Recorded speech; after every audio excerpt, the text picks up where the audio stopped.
할렐루야! 저는 성악가 테너 강내우 집사입니다. 세종대학교 97학번. 벌써 20년이 넘은 20몇 년을 훌쩍 지났네요, 제가. 97학번 성악가 선배입니다. 제가 학교 다닐 시절에도 우리 학교 캠퍼스가 참 예뻤는데 지금은 오늘 이렇게 제가 강의 때문에 오면서 가을에 우리 학교 교정을 오랜만에 보니까 너무 좋네요. 정말 아름다운 곳에서 학창생활 하시는 여러분들 정말 이 시간이 감사하게 느껴졌으면 좋겠습니다. 제가 대학교 다닐 시절에 저는 꿈이 그 유명한 대중 가수가 되는 게 꿈이었어요. 가수가 너무 되고 싶었어요. 그 고등학교 때까지도 저의 꿈은 가수였습니다. 그래서 제가 부산 사람인데 부산에서 열심히 가수의 꿈을 키워서 이제 서울 저희 학교에 어떻게 보면 유학을 온 거죠. 그때 고등학교 때 당시 저희 음악 선생님이 이제 성악가 하셨는데 선생님이 서울에 음대를 가라고 추천을 해주시고 그 선생님이 저에게 성악을 가르쳐 주셨어요. 그래서 성악을 배워서 서울로 가서 나중에 이제 가수 해야지 그렇게 단순한 생각을 가지고 저는 서울로 왔습니다. 고등학교 3학년 때 KBS 부산가요제에서 대상을 받았어요. 그때 당시 저희 이제 조그만 부산에 또 저희 동네에서는 노래 좀 한다는 소리를 좀 들었었죠. 세상에서 노래 제일 잘하는 줄 알았습니다, 저는. 그래서 서울만 가면, 큰 무대만 가면 세상이 나를 알아줄 것이다, 이렇게 생각을 하고 가수 자격을 가지고 이제 서울로 온 거죠. 서울에 와서 음대를 들어갔지만 제 꿈은 가수 쪽이었기 때문에 여러분 여기 지금도 있죠? 느렘 코러스라는 동아리, 느렘 코러스라는 동아리에서 보컬로 들어가서 열심히 또 밴드 음악도 하고 그리고 세종가요제 지금은 있는지 모르겠어요. 그때 제가 97학번 때 첫 회가 했었거든요. 첫 회를 세종가요제라는 그 가요제를 했었는데 그때 제가 초대 대상을 받았습니다. 그러니까 나름 이제 대회만 나가면 대상 받고 노래 좀 잘한다고 주변에서 해주고 인정을 받았으니까 나는 무조건 가수가 될 거야. 그렇게 꿈을 가지고 대학 생활을 하면서 여기저기 열심히 문을 두드렸어요. 학교 앞에 저쪽 화양리 쪽에 이제 그 라이브 카페도 몇 개 있었는데 거기에서 통기타 가수로 술집에서 일도 하고 또 여러 가지 오디션도 보러 다니고 또 다른 가요제들도 나가보고 열심히 이제 제 나름대로는 열심히 노력을 했습니다. 그런데 대학교 한 4학년 정도 이제 졸업반쯤 되어 갈 때쯤 돼도 막상 아무도 나를 불러주지 않는 거예요. 노래 잘한다고 해서 한번 들어보자 해서 가서 오디션을 보면 떨어지고 또 떨어지고 어느 날 제가 이렇게 가만히 저를 보니까 요즘 가수들 하고 외모가 너무 다르더라고요. 외모도 다르고 일단 백도 없고 돈도 없고 모든 것이 제가 부족하다라는 것을 조금씩 느끼게 됐습니다. 노래도 사실은 그렇게 잘하는 게 아니었어요. 저보다 잘하고 또 잘생기고 늘씬하고 돈도 많고 뭐 그런 훌륭한 어떤 그 자질을 갖춘 그런 가수 지망생들이 너무너무 많았습니다. 세상이 넓다라는 걸 이제 그때서야 깨닫게 되고 한순간에 제 꿈이 사라지는 그런 체험을 하게 됐죠. 제 인생에 어떻게 보면 절벽에 서 있었던 그런 시간이었던 것 같아요. 평생을 제 딴에는 20년 넘게 그 가수라는 꿈을 꾸고 살아왔는데 그 큰 무대에 와서 제 꿈에 부딪혀서 더 이상 불가능하다라는 걸 깨달았을 때 그 절망감은 굉장히 컸습니다. 제가 학교 후문에 여기서 자취를 했었거든요. 학교 자취하면서 옥탑방에서 그렇게 밤새도록 노래하고 꿈을 키워가고 뭐 곡도 쓰고 뭐 그렇게 했던 제 어떤 젊은 시절에 나름의 이 애착을 가진 어떤 길이 있었는데 그 길이 한순간에 사라지고 내가 그걸로는 먹고 살 수 있는 사람이 안 되겠다. 내 길이 거기에서 빛을 발할 수 없겠다라고 느꼈을 때 좌절감. 아마 이 영상을 보시는 여러분들도 앞으로 이제 뭐 대학을 졸업을 하고 물론 지금도 막 그런 경험 중에 있으신 분들도 계시겠지만 대학을 졸업하고 사회에 나가서 계속해서 우리는 그렇게 세상에서 꺾여가는 그런 경험을 하게 될 거예요. 그러다가 어떨 때는 강도가 굉장히 크게 이렇게 다가오기도 하고 또 잔잔하게 다가오기도 하겠지만 물론 그 안에서 뭔가 이뤄내고 성취하는 것들도 있겠지만 반면에 끊임없이 우리는 우리의 꿈을 접어가고 또 수정해가고 뭐 그런 계기를 내 의지가 아니라 타인에 의해서, 타의에 의해서 그런 경험을 하게 될 때 사실 대부분의 사람들이 쉽게 절망하고 좌절하고 쓰러지죠. 근데 그 순간에 절벽에 서게 됐을 때 저에게 어떻게 보면 빛이 되는 어떤 이야기를 해주는 사람들이 있었어요. 저희 부모님이 제가 초등학교 3학년 때 저희 아버지가 집이 이제 어려워서 저희 아버지가 선장 출신이셨는데 원양어선 배를 다시 타야 되겠다 해서 스페인 라스팔마스라는 섬에 이민을 가셨습니다. 선장으로 이제 배를 타러 가셨어요. 제가 10살 때. 그리고 어머니가 저하고 형을 둘을 혼자서 잘 키우시고 제가 대학을 오자마자 어머니는 또 아버지 뒷바라지하러 또 그곳에 따라가셨죠. 그래서 거의 아버지는 벌써 이제 30년이 넘게 거기서 생활을 하고 계시죠. 처음에 대학 왔을 때는 자취하면서 너무 자유가 좋았고 제 마음대로 살고 하고 싶은 일 다 하고 살았는데 막상 내 인생에 그 절망의 순간이 딱 다가오니까 나에게 어른이 너무 필요했었어요. 어른. 나에게 누군가 인생의 조언을 해주고 손을 내밀어주고 위로해줄 만한 어떤 어른. 근데 제 주위에는 아무도 없는 거예요. 부모님이 멀리 계시니까 자주 볼 수도 없고 통화도 그때 당시에는 뭐 국제전화 하기도 힘든 시절이었으니까 굉장히 외롭고 힘들 때 어쩌다가 한 번씩 이제 어머니가 전화가 오시면 제가 수화기를 막 틀어막고 30분을 운 적도 있고 그만큼 부모님이 그리웠어요. 여러분들 아마 자취하고 서울에 이렇게 지방에서 서울로 올라오신 분들은 아마 느끼실 겁니다. 부모님 굉장히 그립잖아요. 특히 어렵고 아프고 뭐 이럴 때.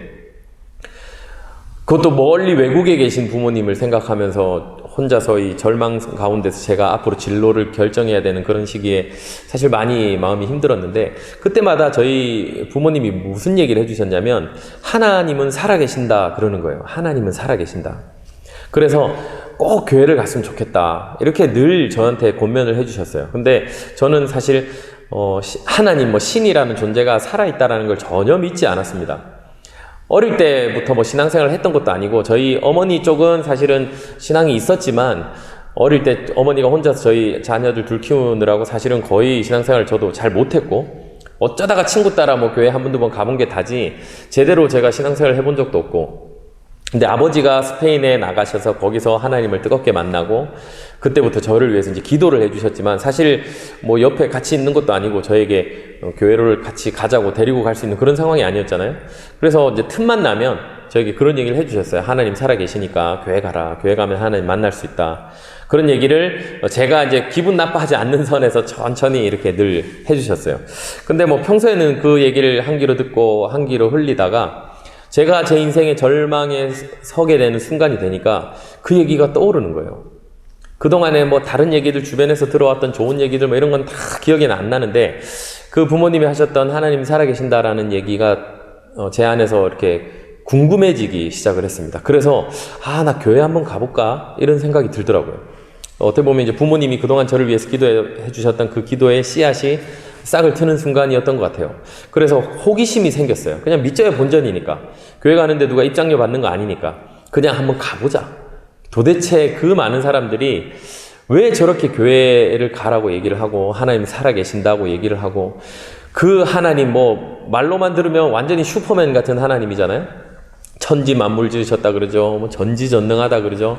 그 하나님이 혹시라도 살아계시면 내가 교회를 가면 그분을 만날 수 있나? 뭐 그런 호기심. 그래서 제가 택시를 타고 교회에 처음으로 한번 가봤습니다. 택시를 타고 교회 앞에 바로 못 내리겠더라고요. 민망해서. 그래서 교회에서 한 100m 정도 떨어진 곳에서 내려서 제가 이렇게 교회를 물끄러미 바라보는데 갑자기 막 눈물이 막 나기 시작을 하더라고요. 그리고 천천히 교회 안으로 들어가는데 멀리서 이 찬양 소리가 들리기 시작을 하는데 얼마나 은혜가 되는지 막 눈물이 쭉쭉 이렇게 흐르면서 교회를 들어갔던 그런 기억이 납니다. 들어가서 제일 뒷자리에 앉았어요. 무슨 얘기를 하나 도대체 이 사람들이 도대체 여기가 뭐 하는 곳인가 그렇게 쭉 보는데 제가 태어나서 그렇게 달고 오묘한 강의는 처음 들어본 것 같아요. 목사님이 앞에서 뭔가 설교를 하시는데 그때는 설교가 뭔지 강의가 뭔지도 잘 모를 때니까 그냥 들었는데 무슨 내용인지 기억은 전혀 안 납니다. 그런데 너무 좋았어요. 그냥 그 얘기가 귀에 쏙쏙 들어오고 어떻게 이런 얘기를 하실 수가 있지? 뭐 그런 기억이 나요. 그래서 너무 제가 감동을 받고 은혜가 돼서, 그때 당시는 은혜가 뭔지도 모를 때지만 너무 좋아서 제가 등록을 하고 일단 좀 다녀봐야 되겠다. 저는 뭐 더 이상 앞으로 어떻게 인생의 방향이나 이런 걸 전혀 못 잡고 갈팡질팡 하던 때니까 한번 여기다가 내가 좀 교회를 한번 좀 착실하게 한번 나와봐야 되겠다 해서 새신자로 등록을 하고, 그때 당시 저희 교회 7주 새신자 과정이 있었어요. 교육 과정이 있었어요. 7주 동안 이제 열심히 교육을 받는 거예요. 너무 좋았어요. 처음에 가서 뭐 저는 근데 사실 이 교회 가면 왜 뭐 새로운 사람들 인사시키고 가서 막 안아주고 이러자는 그런 것도 있잖아요. 근데 그게 굉장히 부담스러운 사람들이 많이 있거든요.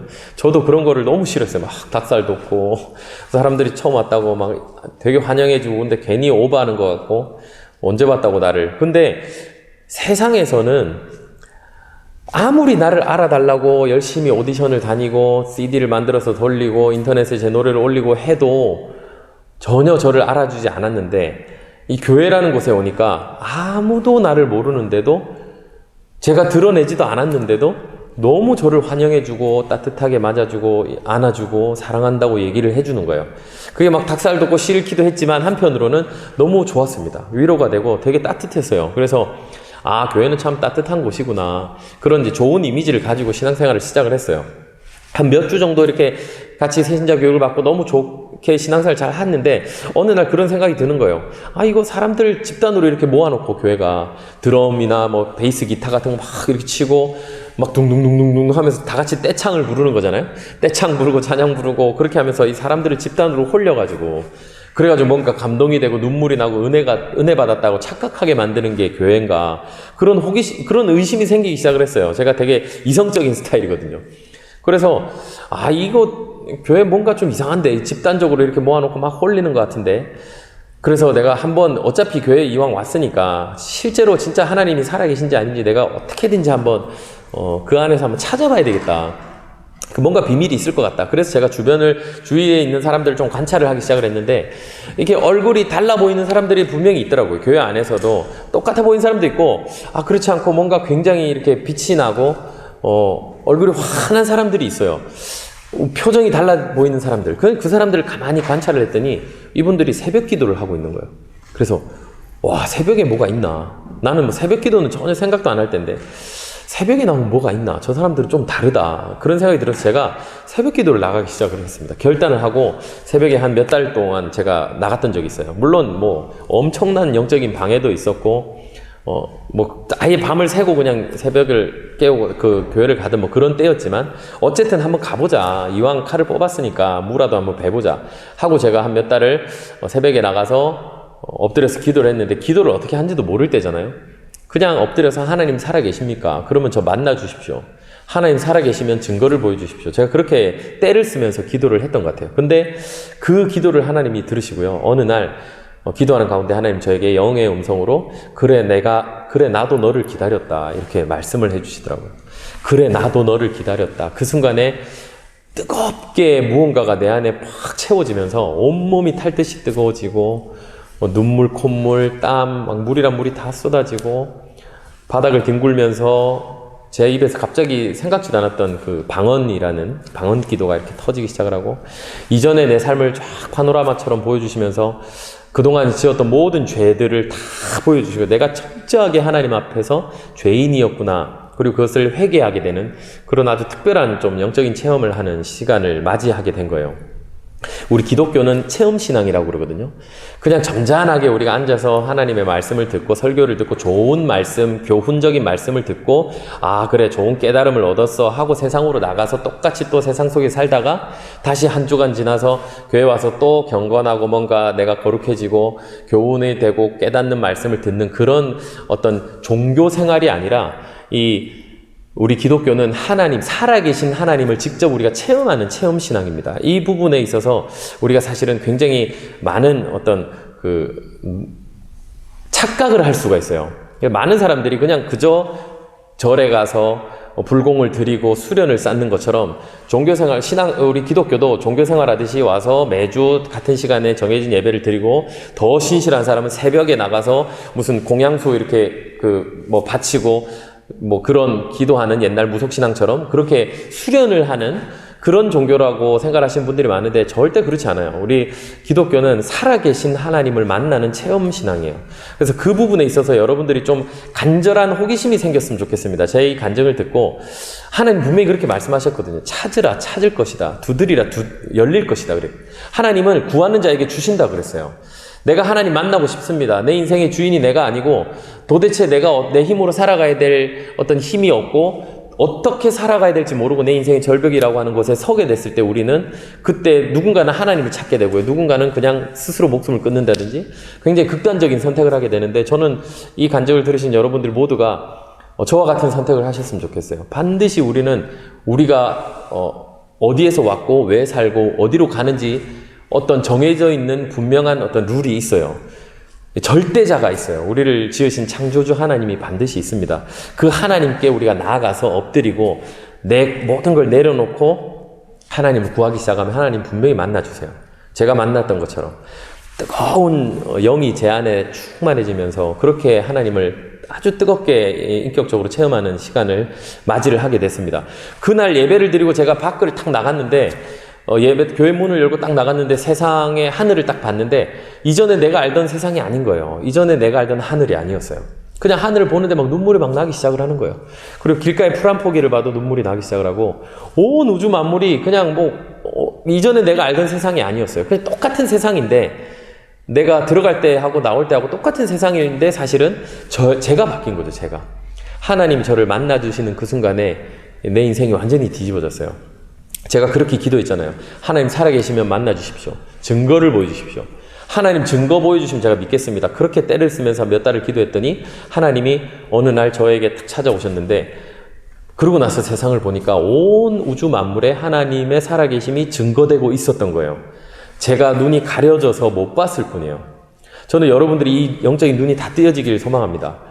우리 이미 온 천지 만물에 하나님의 살아계심이 증거되고 있음에도 불구하고 하나님 어디 계시냐고 우리가 그렇게 따지잖아요.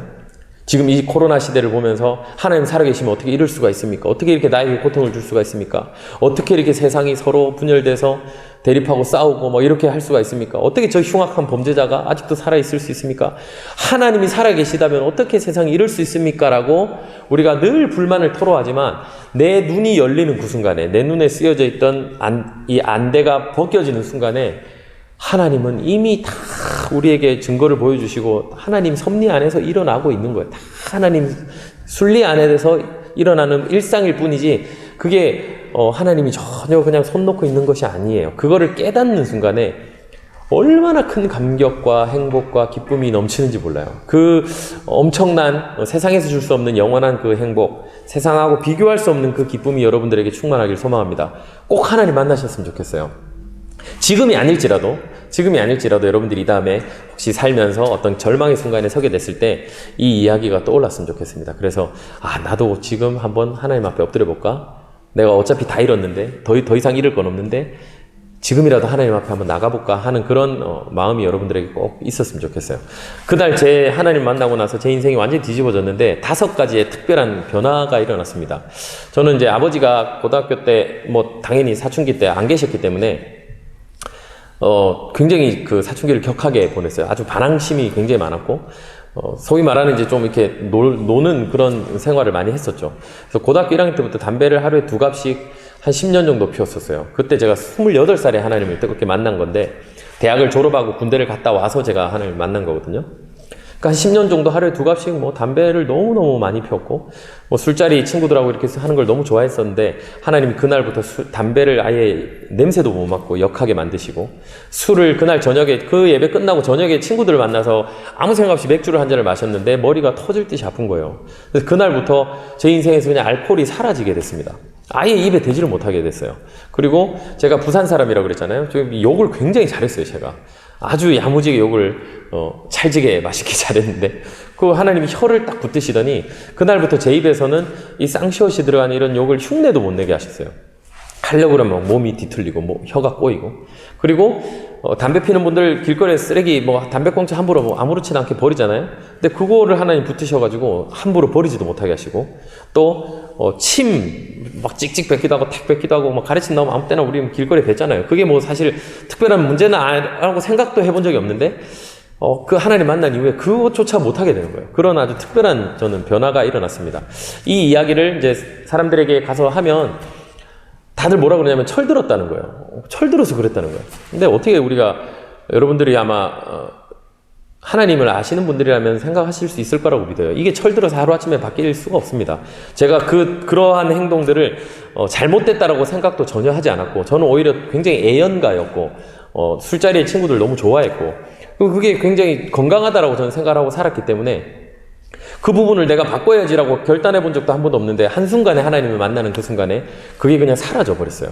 이게 죄다 아니다를 얘기를 하는 것이 아닙니다. 뭐 그것 때문에 구원하고 뭐 어떤 문제가 있는 거는 또 전혀 아니에요. 그런데 하나님을 만나는 그 순간 내 안에 새로운 주인이 들어왔는데, 뜨거운 누군가가 들어왔는데 그분이 좋아하는 것만 하고 싶어지는 거예요.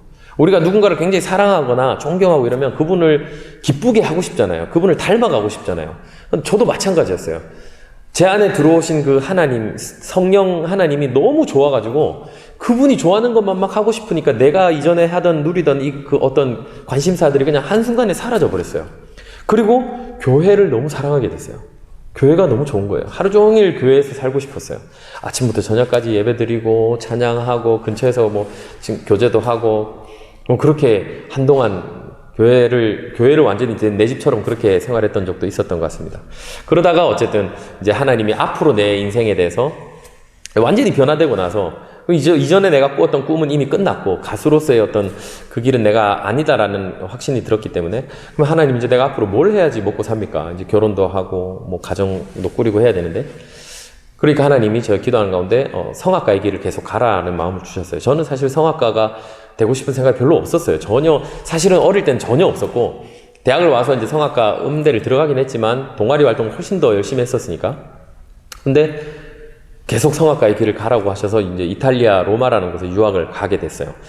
짧은 시간에 하나님 만나고 막 3개월 만에 준비해가지고 유학을 갔어요.